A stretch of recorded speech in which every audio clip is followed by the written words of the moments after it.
Hi, my name is Simon Paul. Thanks very much for watching this video blog. Today I want to talk to you briefly about the importance of finding the right tenant.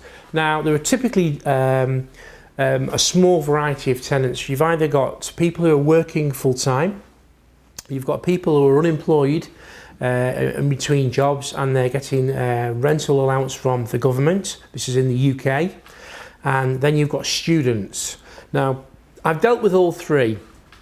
Currently, I specialise in dealing with working tenants. I like that because you can take rental assurance out if they lose their job, and you can be covered for rental arrears, court costs if the tenant, absconds.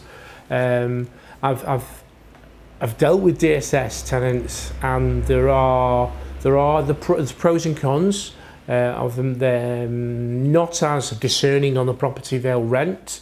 If you're going to do that, please get a guarantor. Make sure you get an employed guarantor behind them, because it's not their money, they're not too bothered, but they generally have to pay a top up for the rent, and they won't do it. 9 times out of 10, seriously, in my experience, I've had issues with that so many times.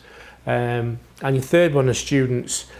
If you're going to deal with students, it can be very lucrative. The market's changed massively from the days when near a university campus there were rows and rows of terraced houses. They're now purpose-built student accommodation. So you've got to choose that's your choice, where you want to go there.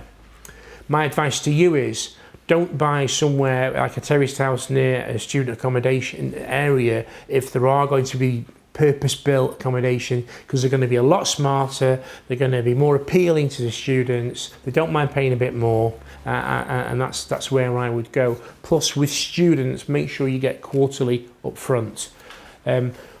These are all big topics. Finding the right tenants and the profile of your portfolio is really important, and it's a very personal thing to yourself. How involved you want to be. Obviously, I always recommend using a letting agent, and you're slightly distanced from your tenant. But that's a whole topic for a whole afternoon of training. My name's Simon Paul. Thank you very much for watching. Remember, if you can, you can. If you can't, you can't. Either way, you're right. Speak to you soon.